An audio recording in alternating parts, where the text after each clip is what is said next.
that's one of the things that sticks out about this whole tragedy too, is that the outpouring of just shock and sadness from Steelers players who only knew him for a brief amount of time, and he had obviously made a positive impression on them.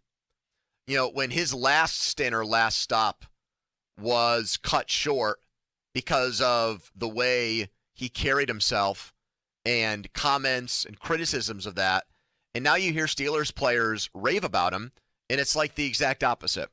I had one interaction with the guy that I want to tell you guys about quickly. I don't know if I've ever told this story on the air, in part because I was a little bit embarrassed by it. So when we were at the Hayward softball game in the summer, he comes in for it.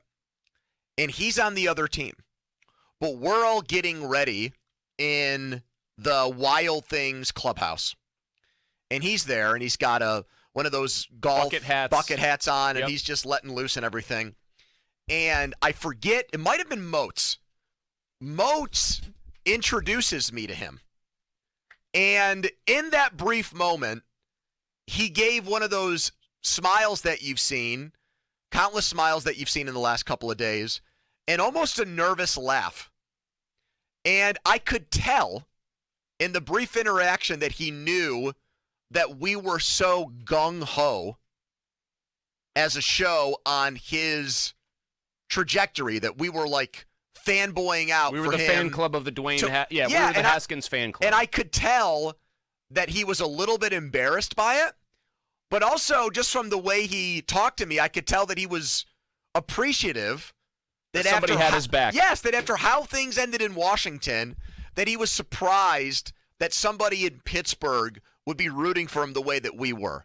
Now, everybody at first was rooting for him in Washington because he was from there, you know? Mm-hmm. And so he comes here. He's what did he sign? One of those futures contracts? Yep. I mean, it really was an unheralded signing from that perspective. And I think he just thought it was crazy that somebody could have adopted him and was pulling from the way that we were at that time. So as a man in my 30s, I felt a little bit embarrassed that he looked at me like, oh, this is weird that this guy is so into me. Used to kids asking me for autographs. Yes. But the thing I would take from what you just said there, if I may, is when something like this happens, I guess, and obviously it happens to now a guy who was a Pittsburgh Steeler, and so it's somebody we are talking about. And in his case, I think you and I largely talked almost all positive. Then we said, yeah, it seems like the train ran out of steam here, and it maybe he's just going to be a backup here, whatever. But I do always think sometimes about the way the discourse goes in our business.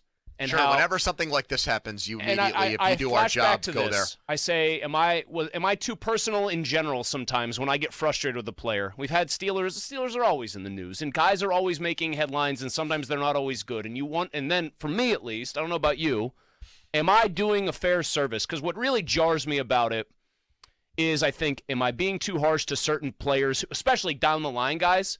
Like, because when you hear his college coach or his teammates talk about him, and to a man, it is the same story that, like, for whatever his career was or wasn't going to turn into at this level, like, everyone seemed to like the guy, and he had a huge heart. Like, you find this stuff out after the fact, after a tragedy. Supported, like, a pet rescue thing in D.C.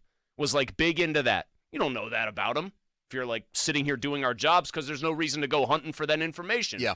But it always kind of jars me, and I always hope that moving forward you think, like, I'm doing these people a fair service as human beings. Because at the end of the day, it sounds like he was a pretty good one that people really gravitated towards. College, pros, teammates, whatever. And that he was definitely on the track here to, at the very least, making a good impression on everybody he was around with the Steelers. So that's what always stops me in my tracks beyond what you just said, beyond what Donnie tweeted. That's the other part that gets me. And then on some level, it's guilt. Like, Do any of us do a fair job of, like, telling people that maybe these guys aren't just one-dimensional, right? Like, you know what I mean? Like, do we do a fair service to that idea? Well, I think what we do is we largely talk about professional athletes and the teams here like fans do. And so most of the conversations are not entirely or strictly about what happens on the field, but close to it. And I think Chris, the reason why I would not beat yourself up over something like that I'm not is because saying it to beat myself up. I don't want to make it like that, but it gives me pause for the future. Like, remember, you know what people always say, athletes say this, remember there's an actual person there. Like, fellow athletes tweeted that after this happened. There are people behind the guy you're talking about on the field. That's the one thing, as you know, maybe weird as it sounds, that I always will try to take out of some tragedy like this. Sure. Remember there's a person there with a family, with parents. I think about that, especially when you hear stories of guys that are really struggling with mental health. Right. You know, I think that's why there was a definitely, I know I'll speak for myself on this, like there's a level of sensitivity when it came all last year about talking about Tuitt's situation. You know, I think that the conversation, and I do want to compliment for the most part Steelers fans on this. I think the narrative about Tuitt would have been very different if this happened 10 years ago. I think there's always going to be a vocal minority that say things and get way too much attention for it. Mm-hmm. But I think for the most part, fans were very respectful of what he went through last year. And I just don't think that would have happened, 10 or 15 or 20 years ago, the NFL that we grew up with.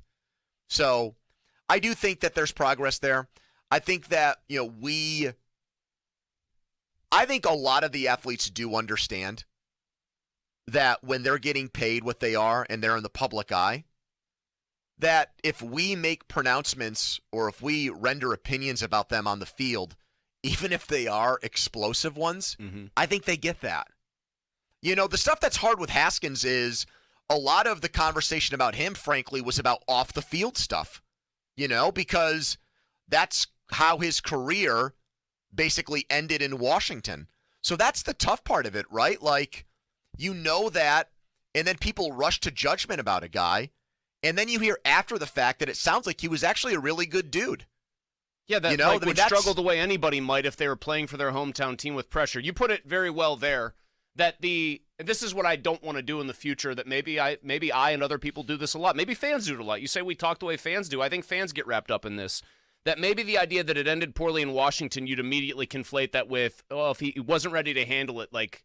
Is he no, not a bad guy. Some people aren't ready to handle it, and it looks like he was handling it much better here. Yeah, and that's kind of what I was getting at there. This was a big topic of conversation. Our men's league basketball games last night, we were talking about this in between games. And I think what I'm very self-aware about for me personally is that if I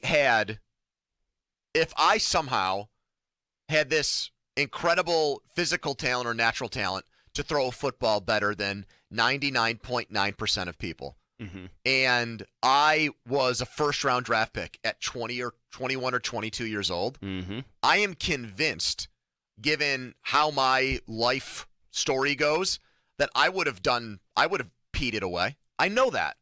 You said that for a long time. I know for sure. So in that way, if I am going to make critical comments about a professional athlete that does the same thing, I am at least saying it with the acknowledgement, I'm no better than this person. Because I know that. If you gave me at 21 years old, here is a $15 million signing bonus. I might be dead right now if something like that had happened for me. So the whole thing sucks. I feel for his parents a lot, man. Like, not that you wouldn't in all these situations, any kind of tragedy like this, but that's the next thing. He didn't have any children, his wife. When I think about his parents and what they have gone through with his career, the ups and downs, you get drafted, everything you just said, it doesn't work out in your hometown, but you're getting another shot with a very respected team and coach. And Tomlin bet on him. That right. too. Like, the fact that it's Mike Tomlin has taken a chance on your son. And then to presumably know he was doing all the things that you could possibly want him to do professionally, to have it, I don't know, to have it end like this. I've thought about his parents almost more than anybody. To get that call, man, I'm like gutted for his whole family. Well, that's just gutted. You know this as a dad. It's every parent's worst nightmare. Yep. I mean, you can't not think about it. And I was going to bring that up, but I will. I mean, my kid is 3.5. Like, the scariest thing that happens to him is he gets up on the couch, and I think he's going to try to do like a Superfly splash off of it onto one of the dogs. Like, the thought of it's inconceivable, man. Like, my heart goes out to them because even talking about it right now, I'm getting uncomfortable when you put your own, like, family in that situation mentally. You try to hypothesize, how could I ever handle it? And, Chris, I think all of Pittsburgh and every Steelers fan is going through that. And, I've thought a lot about what we were going to do today over the last 2 days. And the thing that I keep coming back to is I think that this is still occupying everybody's thoughts here.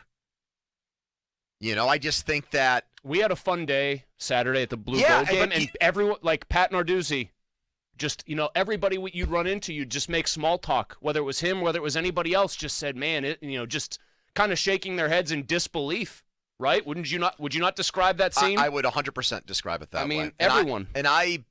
People who obviously didn't like really know him or have any interaction with him, you hear it and you can't believe it. I had a lot of fun things, a lot of cool things happen this weekend. That game, we went out afterwards in our neighborhood. We had a mini get together on Sunday, watched the golf. All of those things happened. Then I had this basketball tournament last night, and the entire time, I'm wrestling with this tragedy or passing of someone who I don't know Dwayne Haskins, but I think Donnie made the right point on this.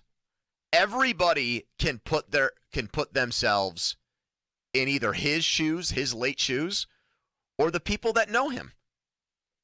And you can understand or empathize with what those people must be going through right now and how hard that must be. If you're Kevin Colbert and Mike Tomlin today going to work, you gotta, I guess, have some.